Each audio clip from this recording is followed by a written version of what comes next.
So boys and girls, देखिए आज का हम लोग टॉपिक स्टार्ट कर रहे हैं। आज का टॉपिक है हम लोग का फाइनल अकाउंट। क्या टॉपिक है बताइए? यस। तो भाइयों और बहनों, फाइनल अकाउंट कहने से ही आप समझ नहीं पाते हो कि कौन सा फाइनल अकाउंट का हम लोग बात कर रहे हैं। तो देखिए अलग अलग सेमेस्टर में अलग अलग फाइनल अकाउंट होता है। सेमेस्टर 5 में जो फाइनल अकाउंट है उसका नाम है company final account. Partnership business का अलग तरह से फाइनल अकाउंट बनता है। सोल प्रोप्राइटरशिप का फाइनल अकाउंट अलग तरह से बनता है और कंपनी का फाइनल अकाउंट अलग तरह से बनता है। तो देखिए कंपनी का जब हम लोग फाइनल अकाउंट बनाएंगे तो we strictly follow the format given by companies act 2013। Companies act में जो फॉर्मेट दिए गए हैं उस फॉर्मेट को फॉलो करके आप सम्स बनाते हो। बस समझिए, जब आप कंपनी का फाइनल अकाउंट बनाओगे तो कंपनी का फाइनल अकाउंट जो है बहुत ही बॉम्बेस्टिक टॉपिक है। आपके एग्जाम में कितना मार्क्स का आएगा? आपके एग्जाम में कितना मार्क्स का आता है कंपनी फाइनल अकाउंट? आपके एग्जाम में 15 मार्क्स का ये कंपलसरी टॉपिक है, मतलब यू कांट स्किप इट। बस समझे ना, ये कंपलसरी टॉपिक है, इसको आप स्किप भी नहीं कर सकते। इसके पास साथ कोई ऑल्टरनेटिव भी नहीं है, इसके साथ कोई ऑप्शन भी नहीं। बस समझिए, और जैसे ही हम लोग का कंप्लीट होगा तो हम लोग का समझिए अप्रोक्सीमेटली 70 मार्क्स का सिलेबस कंप्लीट हो जाएगा। भाइयों और बहनों, तो यहाँ पर ये बहुत बड़ा टॉपिक है, ध्यान से सुनिएगा। Company final account, final account में क्या क्या चीज़ बनता है बताइए। पहले तो आपको ये समझना पड़ेगा कि फाइनल अकाउंट में आप क्या क्या चीज़ बनाते हो, बहुत ही प्यार से, बहुत ही गहराइयों में, और ये बहुत ही ज़्यादा क्लासेस इसके हैं, तो उसको प्यार से समझेंगे क्योंकि फाइनल अकाउंट तो फाइनल अकाउंट होता है। बस समझ रहे हो ना? First class, second class, third class तो सिर्फ कॉन्सेप्ट में ही चला जाएगा। उसके बाद final account. Final account is all about format. Company का फाइनल अकाउंट है, जितना अच्छा से फॉर्मेट समझिएगा उतना प्यार से आपको फाइनल अकाउंट समझ आएगा। कंपनी फाइनल अकाउंट में क्या क्या चीज़ बनता है आपने बचपन में ही पढ़ा होगा। फाइनल अकाउंट में क्या बनता है बताइए? नॉर्मल फाइनल अकाउंट में क्या बनता है? Trading, PL and balance sheet. Normal final account में ये सब चीज़ बनता है, लेकिन कंपनीज फाइनल अकाउंट में ट्रेडिंग नहीं बनता है। अभी जो नया फॉर्मेट है उसके हिसाब से ओनली पीएल और बैलेंस शीट। समझ गए? पहले आपका देखो, पहले क्वेश्चन में ही आंसर दे दी। ट्रेडिंग, पीएल, बैलेंस शीट बचपन में आपने पढ़ा होगा, ये सोल प्रोप्राइटरशिप बिजनेस होने से वो लोग का बनता है। लेकिन एक कंपनी में क्या क्या चीज बनता है बताइए? Only PL and balance sheet. Only PL and balance sheet. PL and क्या होगा बताइए? तो कंपनी के फाइनल अकाउंट में अगर आप देखोगे तो ओनली क्या क्या चीज बनता है बताइए? PL and balance sheet. PL and क्या बोलिए? Balance sheet. देखिए, प्रॉफिट एंड लॉस अकाउंट और क्या बाबू? Balance sheet. Balance sheet, profit and loss account और बैलेंस शीट बनाना है आपको। ये दोनों का ना अपना एक स्पेसिफिक फॉर्मेट होता है as per companies act. As per companies act, company act 2013 के हिसाब से अपना एक फॉर्मेट है और उस फॉर्मेट के अकॉर्डिंग ही आपको बनाना पड़ेगा। तो आज हम लोग पूरा क्लास में पीएल का फॉर्मेट पढ़ेंगे। अगला दिन पूरा क्लास में एकदम डिवाइड हम लोग क्लास कैसे ऐसे पढ़ाना है। बैलेंस शीट का फॉर्मेट पढ़ाएंगे। उसके बाद हम लोग उसके बाद एक क्लास में आपको हम एडजस्टमेंट्स पढ़ाएंगे। आप लोग बचपन में ही फाइनल अकाउंट किए होंगे। कैसे रहता है फाइनल अकाउंट? ट्रायल बैलेंस दिया रहता है ना। बचपन में जो फाइनल अकाउंट किए थे वो कैसे किए थे? ट्रायल बैलेंस दिया रहता था। बात समझे ना? उसके अकॉर्डिंग से हम लोग बनाते थे। बात समझिए, इधर भी वही है, सारा आइटम दिया रहेगा, आपको बस ये चुनना है कि कौन सा आइटम पीएल में, कौन सा आइटम बैलेंस शीट, किसका एडजस्टमेंट क्या होगा, कौन सा कहाँ ऐड होगा, कहाँ लेस हो। समझ गए ना? तो कॉपी में लिखिए, फॉर्मेट ऑफ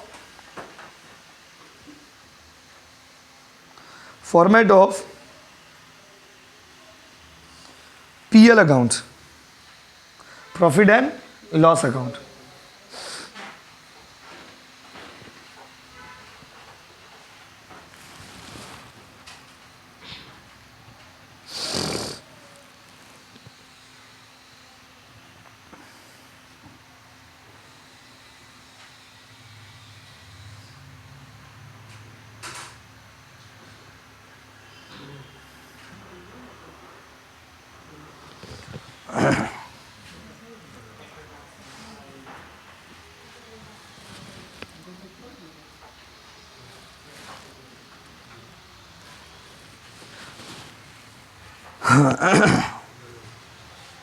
चलिए,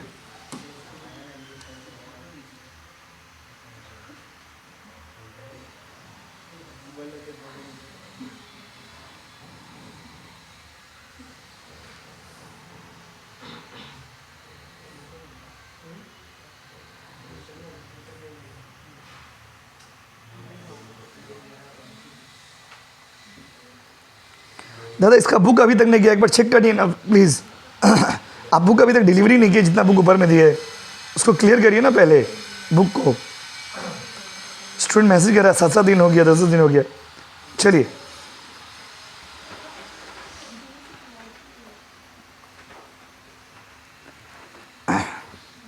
देखो दादा इसका बुक अगर लगा दिया तो उसका डिटेल्स भेजिए, नहीं बार बार मैसेज कर रहा है, इतना दिन हो गया इसका बुक का। चलिए कॉपी में क्या हेडिंग दिया बताइए, format of profit and loss account. अब देखिए इसमें क्या बनता है, यहाँ पर ना एक तो खेला है नोट्स टू अकाउंट्स का खेला है। फाइनल अकाउंट में यहाँ पर झमेला क्या है कि नोट्स टू अकाउंट्स वाला फंड है। अगर आपको नोट्स टू अकाउंट्स याद है तो आप, या फॉर्मेट याद है तो आप उस बनाते बनाते आपको याद आ जाएगा कि सम्स कैसे बनाना है कैसे नहीं बनाना है। गेट बंद कर दिए तो आपको अभी से गेट बंद कर दी। चलो देखो स्टार्ट कर रहे भाई। सबसे पहले क्या करिएगा, नाम लिखिएगा किसका, जो भी कंपनी रहेगा उसका नाम लिख दीजिएगा। उसके बाद क्या लिखिएगा, profit and loss account for the year ending on dash, for the year ending on dash. उसके बाद क्या करिएगा, फॉर्मेट बनाइएगा। फॉर्मेट इसका बहुत अलग तरह का होता है, वो बचपन वाला फॉर्मेट नहीं। यहाँ पर होता है नोट्स, क्या लिखिएगा वो नोट्स, यहाँ पे लिखिएगा रुपीस, यहाँ पे लिखिएगा पर्टिकुलर्स, बस हो गया, यही फॉर्मेट है प्रॉफिट एंड लॉस अकाउंट का। पूरा ऑल टुगेदर डिफरेंट थिंग। आप सोचो कि बचपन वाला अकाउंट्स बनाएंगे, वैसा कुछ नहीं, ठीक है ना। पीएल का फॉर्मेट हो गया। इसमें सिस्टमेटिक वे में बहुत सारे आइटम्स है जो आपको लिखने पड़ेंगे। सबसे पहला आइटम जो इसमें होता है वो है रेवेन्यू। क्या बाबू बताइए, रेवेन्यू। पहला आइटम क्या बताइए, रेवेन्यू। रेवेन्यू में से खर्चा माइनस करेंगे तभी तो प्रॉफिट आएगा। पहला आइटम देखो रोमन 1 में हमने लिखा रेवेन्यू। रेवेन्यू के अंदर में पहला आइटम क्या है बाबू, इनकम। अब इनकम के अंदर में भी बहुत सारा आइटम। पहला आइटम क्या होगा बताइए, इनकम। अभी संग संग मत उतारिए, समझ लीजिए फिर उतारिए। इसके अंदर में दो इनकम का दो ही सोर्स होगा। आप खुद सोचो ना, कोई भी कंपनी का इनकम का दो ही सोर्स होगा।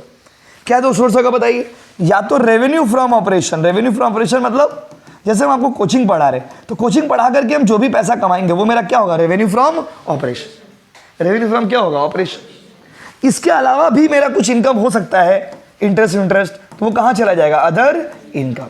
यस और नो गाइस। इन दोनों को हम क्या करेंगे बताइए, टोटल। क्या करेंगे बताइए, टोटल। यहां पे टोटल हो गया, ये फॉर्मेट पूरा अलग है। उसके दूसरे नंबर में क्या आएगा बताइए, एक्सपेंसेस। एक्सपेंसेस रेवेन्यू में से क्या माइनस होगा, एक्सपेंसेस। अब एक्सपेंसेस में भी एक ऑर्डर बनाया गया। क्या क्या ऑर्डर बनाया गया भाई, पहला है cost of material consume. Cost of material consume, कितना मटेरियल यूज किए हो, ये हो गया खर्चा में। परचेज ऑफ स्टॉक, कितना सामान खरीदे हो। जो मटेरियल आप खरीदे हो उसको परचेज ऑफ स्टॉक में भी डाल सकते हो आप। तीसरा होता है इसमें चेंज इन इन्वेंट्रीज। क्या होता है बताइए, ये एक सिस्टमेटिक फॉर्मेट है इसका। चेंज इन क्या बाबू, इन्वेंट्रीज। स्टॉक में क्या चेंजेस हुआ है।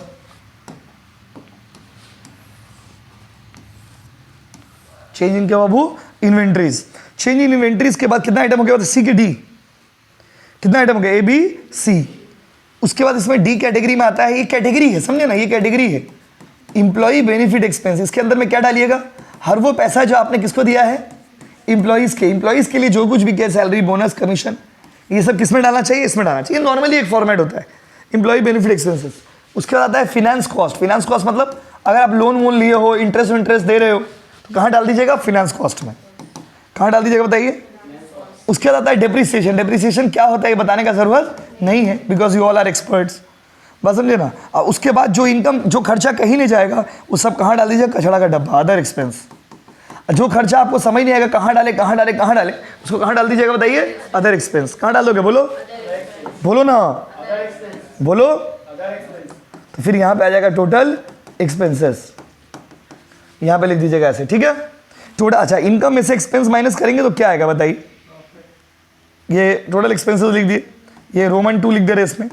उसके बाद रोमन 3 देखिए, तो ये क्या आएगा, प्रॉफिट नहीं आएगा, ये आएगा profit before tax. Profit before tax कैसे आएगा बताइए, तो इनकम माइनस एक्सपेंस।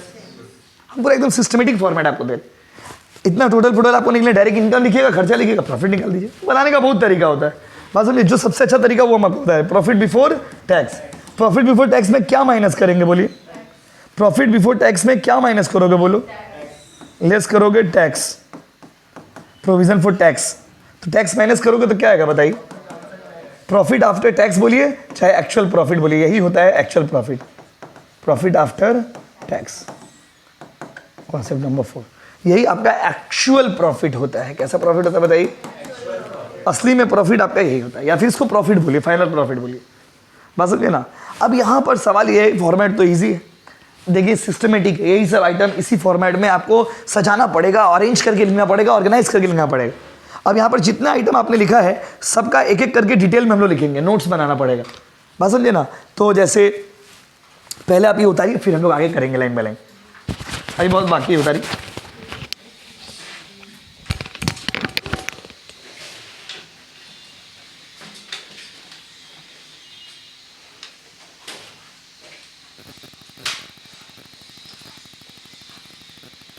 अब 27 तारीख को तो आप भेजे थे ना, आज ही पूछ रहे हो इतना जल्दी कैसे बुक आएगा? तो इसीलिए आप लोग बोलते हैं बुक ऑर्डर मत करिए। बस ये ट्यूशन से आके लोगे नहीं, हड़बड़ी में ऑर्डर दोगे, तो स्टार्टिंग में तो दिए नहीं, थोड़ा वेट करिए ना, हड़बड़ा के आइए इतना, नहीं तो पैसा अपना वापस ले लीजिए प्लीज। अब तब से 5 बार तो फोन मैसेज ही कर दिए, 2 दिन हुआ अभी तक। आप ये भेजेंगे ग्रुप में?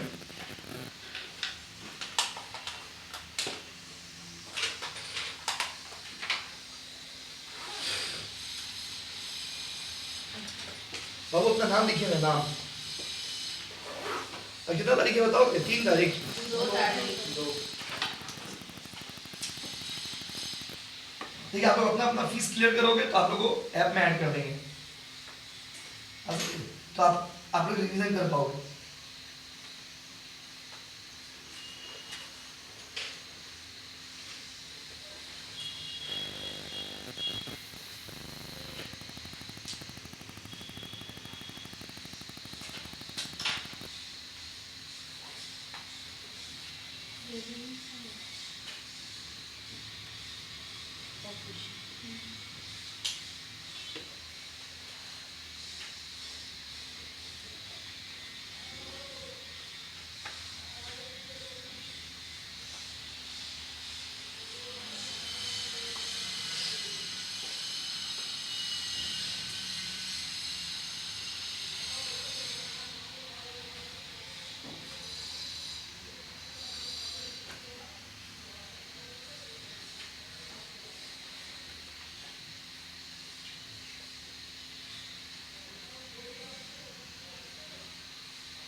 चेंज है बाबू।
$800।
ना टेलीग्राम में कुछ है ही नहीं, खाली नाम के लिए ऐड होता है, अपडेट के लिए।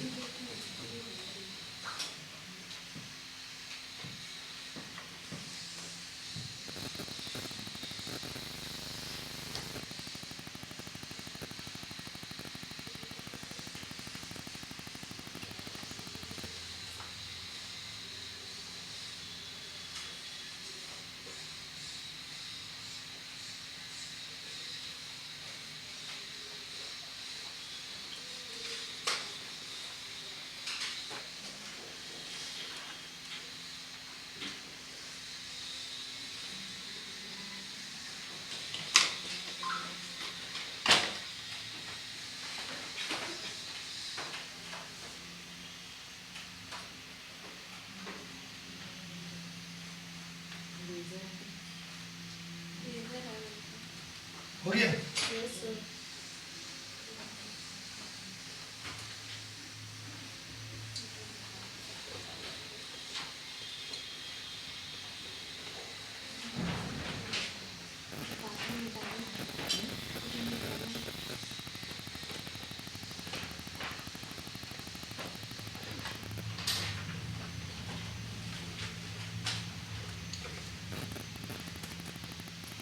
सॉरी कुछ प्रॉब्लम हो गया था, पेमेंट आपको थोड़ी देर बाद कर देंगे, ठीक है, टेंशन मत लीजिए आप।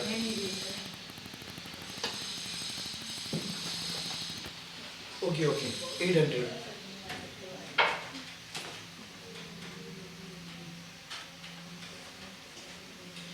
पेमेंट करके भेजोगे तब तो।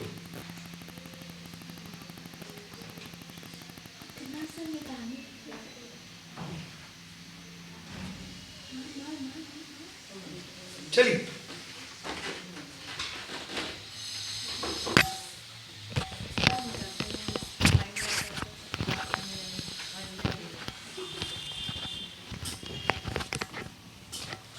नेक्स्ट देखिए भाई, नोट्स। अब देखो नोट्स कैसे बनेगा, नोट्स किसका बनता है और क्यों बनता है पहले ये समझिए। जैसे कोई आइटम में आपने देखा कि बहुत सारे उस कैटेगरी के बहुत सारे आइटम्स, तब उसका नोट बनता है। अब आप देखेंगे कि सम्स बनाते बनाते कि इसका है एक ही आइटम है, तो उसको क्यों, उसको डायरेक्ट वहाँ भी लिख दीजिएगा, तो आपका एग्जाम में टाइम सेव होगा। लेकिन नॉर्मली कौन सा आइटम में क्या क्या चीज़ आता है, किस आइटम के कैटेगरी में क्या क्या, रेवेन्यू फ्रॉम ऑपरेशन का मतलब क्या होता है। अब एक एक करके सारा लाइन का हम लोग ऑपरेशन करेंगे। देखिए रेवेन्यू फ्रॉम ऑपरेशन में आता क्या है, तो भाइयों और बहनों रेवेन्यू फ्रॉम ऑपरेशन का मतलब आता है, होता है सेल्स। तो अगर देखो बार बार बोल रहे हैं, जरूरी हम जो फॉर्मेट आपको दे रहे, जरूरी नहीं है कि पूरा एकदम देख के एकदम ऐसे ही बनाना है। जैसे रेवेन्यू फ्रॉम ऑपरेशन का मतलब क्या होता है वो आपको हम यहाँ पे नोट नंबर 1 में लिखवा दिए, सेल्स। अब मान लीजिए एग्जाम में खाली सेल्स है, कोई रिटर्न फिटर्न कुछ नहीं, डायरेक्ट सेल्स लिखा हुआ है, तो चुपचाप से डायरेक्ट यहाँ पे बैठा दीजिएगा, कोई नोट नंबर देने का दरकार नहीं। तो रेवेन्यू फ्रॉम ऑपरेशन जैसे इसको एग्जाम में कैसे बनाएंगे, रेवेन्यू फ्रॉम ऑपरेशन उसका नोट नंबर कितना है 1। नोट मतलब अगर नोट बनाइएगा तो नोट नंबर दीजिएगा, नोट नहीं बनाया तो नोट नंबर नहीं देंगे। जैसे मान लीजिए सपोज पहला का नोट हम नहीं बना तो सेकंड वाला का नोट नंबर 1 हो जाएगा। एक ऑर्डर बनता है, ऑर्डर में बनेगा, जिसका नोट बनाइएगा उसका नंबरिंग करिएगा, इसका नोट नहीं बनाइएगा डायरेक्ट बैठा दीजिएगा। नोट उसका बनाइएगा जिसमें बहुत सारे आइटम्स होंगे। अगर आप देखोगे क्योंकि एग्जाम में टाइम बचाना एक चैलेंज होता है, अगर आप देखोगे कि खाली सेल्स लिखा हुआ है तो इतना नाटक करके लिख के क्या फायदा, डायरेक्ट वहां बैठा दीजिए। बट हाँ उसका नोट नहीं, वही बोल रहे, जो कोई देखिएगा डायरेक्ट आइटम है डायरेक्ट भी बैठा दीजिएगा, कोई दिक्कत नहीं। कोई देखिएगा बहुत सारा आइटम है इसमें तो उसका नोट बना लीजिएगा, बस नोट बहुत जरूरी होता है। तो रेवेन्यू फ्रॉम ऑपरेशन में क्या आता है, सेल्स माइनस सेल्स रिटर्न। अगर क्वेश्चन में है तो सेल्स रिटर्न का और एक नाम है रिटर्न इनवर्ड। और जैसे हम लाइन बाय लाइन नोट बना रहे हो वैसे भी करोगे तो आपका कोई गलती ही नहीं होगा, तो थोड़ा, लेकिन उसमें टाइम थोड़ा ज़्यादा लग जाएगा। सिस्टमेटिक वे में करोगे, कोई स्किप नहीं करोगे, कोई लाइन को लाइन बाय लाइन करोगे तो गलती नहीं होगा। दूसरा आइटम हम क्या लिखवाए थे बताइए, अदर इनकम लिखवाए थे ना। अदर इनकम में क्या क्या हो सकता है, देखिए कुछ एग्जांपल दे रहे हैं, जैसे rent received,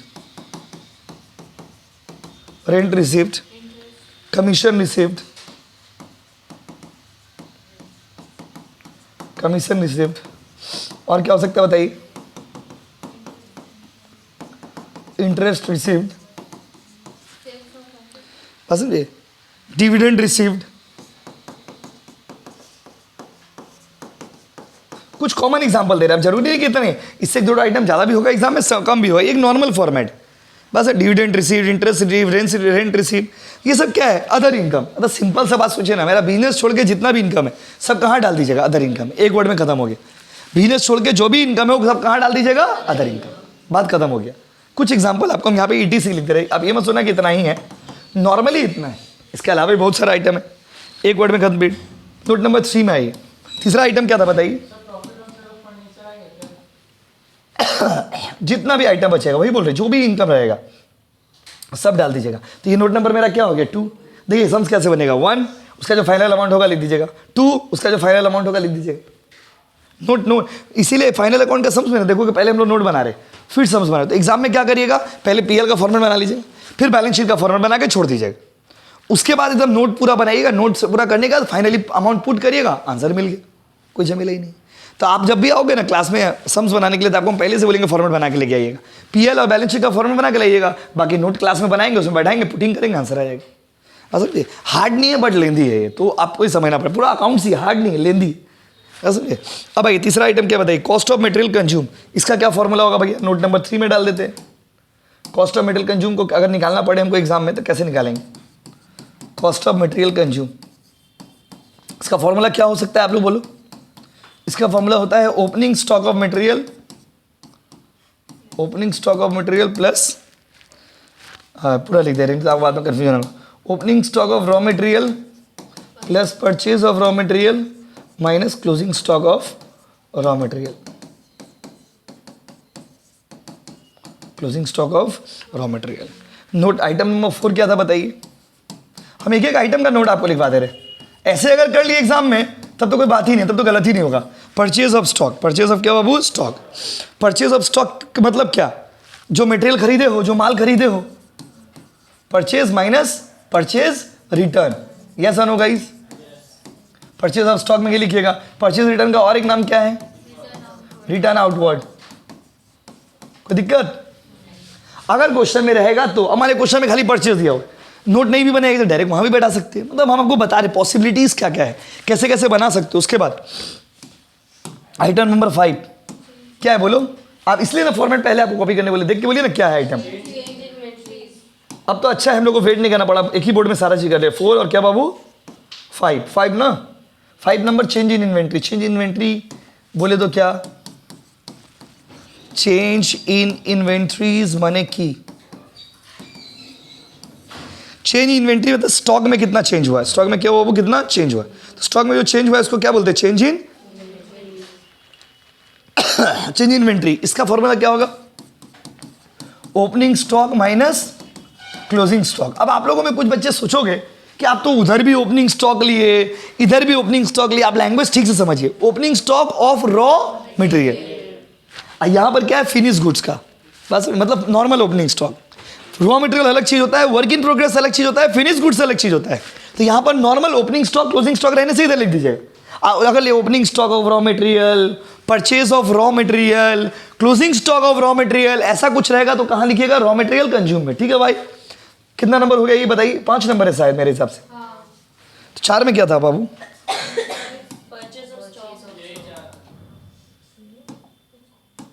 purchase of stock लग रहा है स्किप हो गया। ओहो,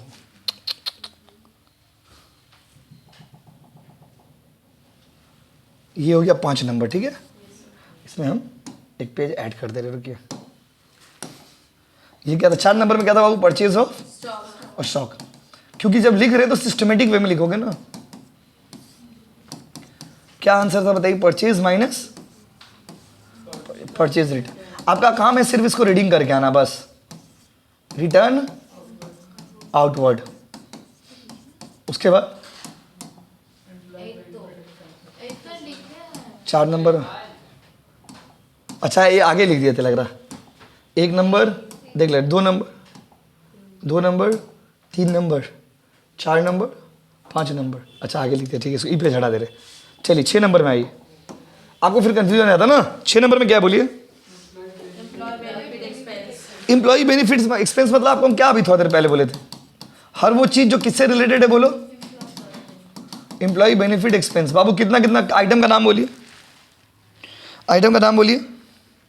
वो तो हम बोलेंगे ना, सैलरीज, वेजेस, बोनस, जो भी वर्कर को जो भी दे रहे ग्रेचुइटी, अगर वर्कर को दे रहे तो बस, अगर वर्कर को दे रहे तो वर्कर से रिलेटेड जो भी चीज होगा, हम आपको क्या बोले, ये सब कुछ स्टाफ वेलफेयर, मतलब वर्कर के लिए जो भी करोगे, वेलफेयर एक्सपेंस, वर्कर को नाश्ता कराओ, पानी पिलाओ, दारू पिलाओ, जो पिलाना पिलाओ, वर्कर के लिए जो भी करोगे सारा कहाँ चला जाएगा बाबू, इंप्लॉय बेनिफिट एक्सपेंस में। कॉन्सेप्ट समझिए, वो तो हम आपको कुछ एग्जांपल दे रहे, क्वेश्चन में कुछ आइटम भी रहेगा तो उसे लिखना पड़ेगा। फिनेंस कॉस्ट में क्या आता है बताइए, पहले ही हम आपको बोल चुके हैं, अगर आप इंटरेस्ट लिए हैं, if you are paying the interest on loan, वो किस कैटेगरी में आएगा बताइए, फिनेंस कॉस्ट। लोन लिए हो, इंटरेस्ट दे रहे हो। 8 नंबर आइटम डेप्रीसिएशन तो समझते ही हो, जो भी फिक्स एसेट्स के ऊपर डेप्रीसिएशन निकालेंगे उसमें डाल देंगे, यस और no guys. Depreciation on land, depreciation on building. अच्छा, डेप्रीसिएशन मतलब इसमें खाली डेप्रीसिएशन तो आता ही है, प्लस अगर एमोटाइजेशन रहेगा वो भी इसी में आएगा, समझे। हम बता ही नहीं रहे थे, आप उससे पहले पूछ दिए, फिर कोई बात नहीं, हम बता ही रहे। एमोटाइजेशन हम तो बताएंगे ना, स्वाभाविक सा बात है। एमोटाइजेशन का मतलब होता है जब इंटेंजिबल, देखो जब फिक्स एसेट जो टेंजिबल इसको देख और छू सकते हैं उसका वैल्यू घटता है, उसको हम लोग डेप्रिसिएशन बोलते हैं। और जब कोई इंटेंजिबल एसेट जैसे goodwill, patent right, copyright, trademark, इस सब चीज का वैल्यू घटता है, इसको एमोटाइजेशन बोलते हैं। तो इंटेंजिबल एसेट का वैल्यू घटने से उसको बोलते हैं एमोटाइजेशन, और टेंजिबल एसेट का वैल्यू घटने से उसको बोलते हैं डेप्रिसिएशन। बोलो हाँ कि नहीं, ठीक है ना, हम वहां पे नंबरिंग कर लेंगे। 9 नंबर नोट बोलिए। अदर एक्सपेंस मतलब आपको हम पहले ही बता दें, इसमें कुछ एग्जांपल नहीं भी लिखेंगे चलेगा।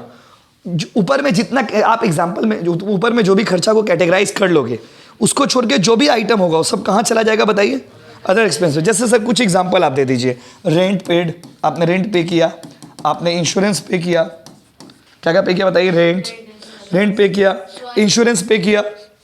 अगर आप इलेक्ट्रिसिटी एक्सपेंसेस पे कर रहे हो, मतलब जो भी आप खर्चा बचेगा बिजनेस को चलाने के लिए, जो भी खर्चा बचेगा, लीगल एक्सपेंस है डाल दो इसमें, एडवर्टाइजमेंट है डाल दो, मतलब कुछ कॉमन एग्जांपल आपको दे रहे जो समझ में आएगा, डाल दो एडवर्टाइजमेंट को इसमें, ठीक है। एडवर्टाइजमेंट रहने से डाल दीजिएगा, डायरेक्टर का फीस है तो डाल दीजिएगा। मतलब जो भी आइटम वहां पर नहीं आया है वो सारा इधर आएगा, समझ लो।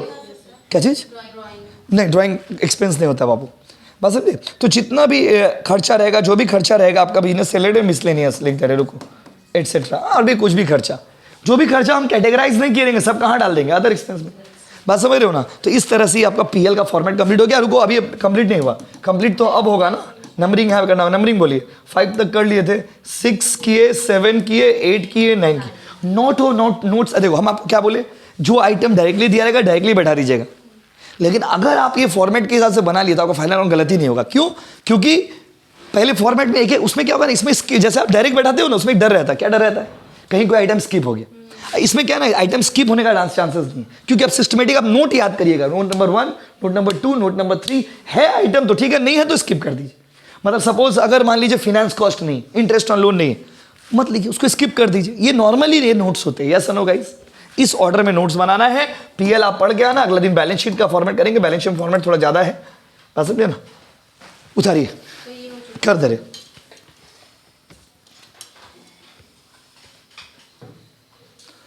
हाँ, उतार लीजिए। यहां तक ये नोट से शुरू करना। हाँ सर, चलिए।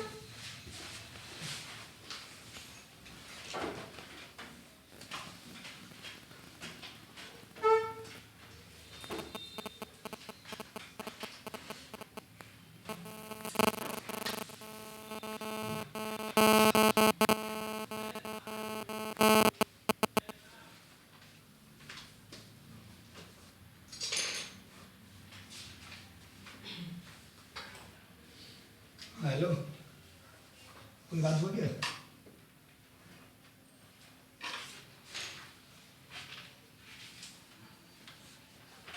नहीं, हमको तो नहीं क्या था, भैया कोई क्या था।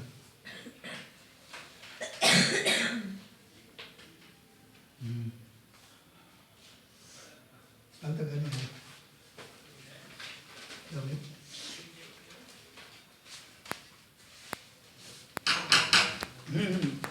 हाँ भैया, हाँ नहीं बोल, हाँ ठीक बोल।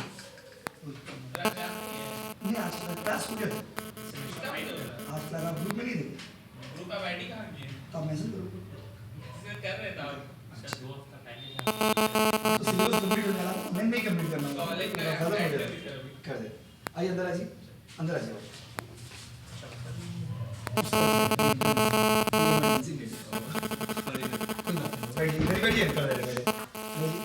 सर नेक्स्ट नंबर बोलो, रुकिए सर। नंबर बोलो। 9123 नहीं नहीं उसको मत करिए वो नंबर 8777 877 89 89 0513 है इसना जी सर कौन सा सर्विस है ये आपका से अकाउंट से मैं अकाउंट कर दी। आप पेमेंट के जाओ, यस आप पेमेंट के देखिए। मटेरियल आपको कर दिया कि देखिए आपको दिखता होगा अच्छे से, मोबाइल में नोटिफिकेशन आया था आपका। हाँ वो मैसेज करेंगे हो सकता है हाँ पेमेंट कर दीजिए, पेमेंट करके एडमिशन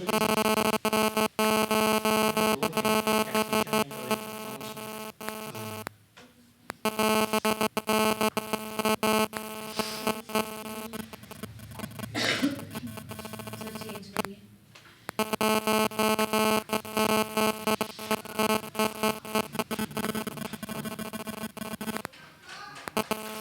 आपको हाई हुई हाँ वैसे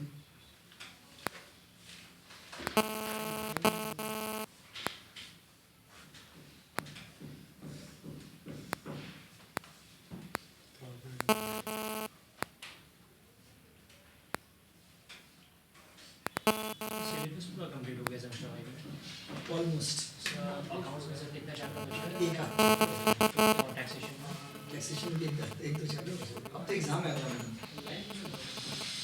सर अगर डाउट क्वेश्चन क्या है आपके? हाँ हाँ सर डाउट होगा ऑनलाइन में तो सर आपको कॉल करके या फिर व्हाट्सएप कर सकते हैं हाँ आप डेली आ जाना ट्यूशन। सर बुक है क्या जो आप सर्च कराते हैं लास्ट टाइम है बाबू, अब कोई चीज़ स्टॉक में नहीं है बस भी लास्ट टाइम सर में वो मैट वगैरह नहीं है नहीं, आप तो खत्म हो गया अकाउंट्स का होगा शायद अकाउंट्स का दे दिया है देखना पड़ेगा। वो वाला देख चो अगले साल तो नहीं नहीं चेंज होगा। सर चेंज कर दीजिए।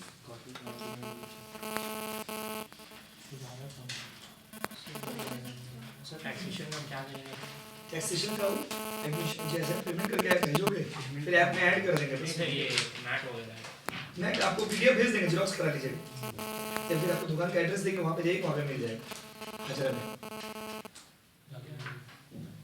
देख पीडीएफ सर भेजेंगे ना सर चेंज करिए। इसके अंदर नहीं जाइए, एक हजरा में एक जगह है, वहाँ जाइएगा दुकान में तो वो कर देगा, कुछ ना कर देगा बना के पेमेंट कर दीजिएगा।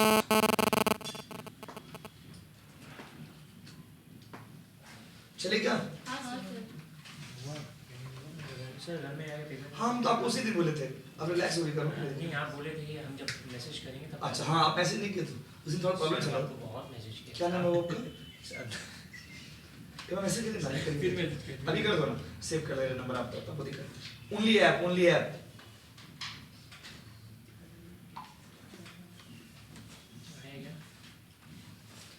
1000 देके मिनिमम आप एडमिशन ले सकते हो, उससे नीचे नहीं होगा बाबू, बात समझ रहे? हमने कहीं नहीं बोला कि 500 देके एडमिशन होगा, तो आप एक्स्ट्रा सुन लिए लगा। आज थोड़ा काम है, दूसरा दिन आइएगा आपको। अभी मैसेज चाहिए क्या? अब अच्छा वो आप आगे फिर डालने से ना चले जाते हैं।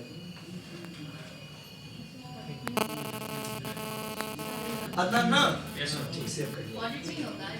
हाँ और ही तो सर बुक का चार्ज कितना होगा बोले इसका चार्ज कितना है 100 ठीक नहीं ओनली ऐप, ओनली मोबाइल में हो गया, चेंज करे।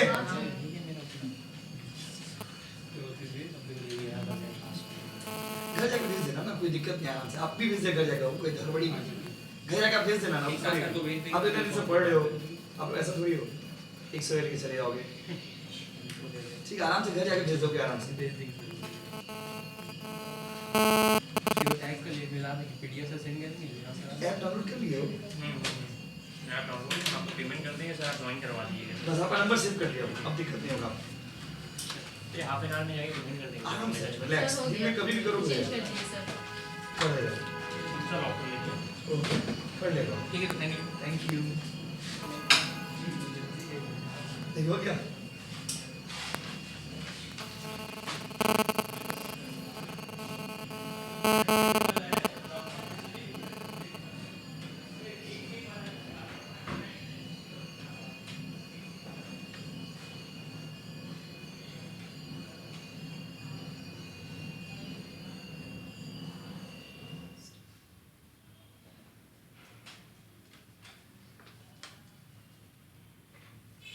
ओके ओके आओ करिए अभी करिए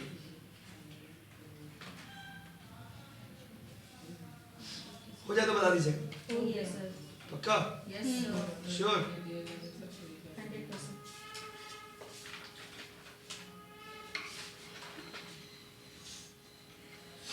पेमेंट करके भेजोगे तब ना ऐड करेंगे Sir done.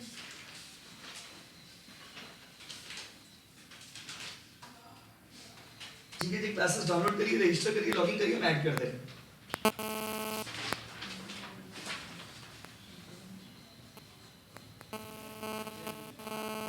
ठीक है जी क्लासेस डाउनलोड करिए रजिस्टर करिए लॉगिन करिए आप मोबाइल नंबर भेजिए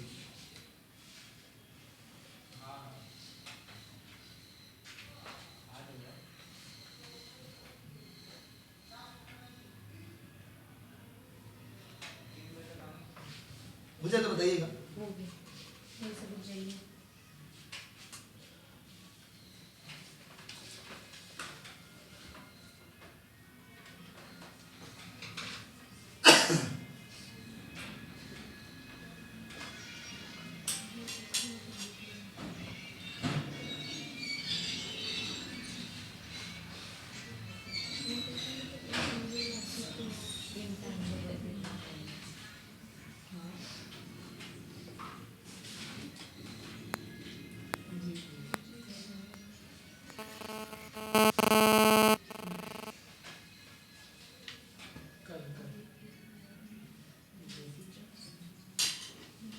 Sir हो गया sir.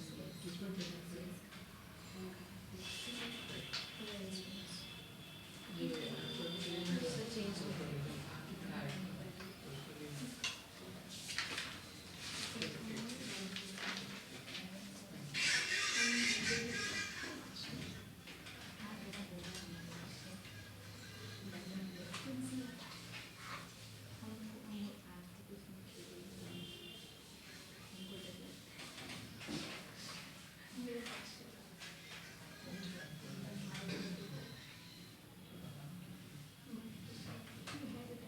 कोई bench down हो गया.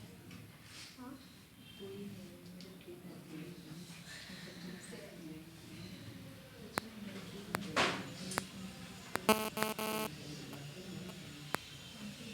हो गया Yes sir.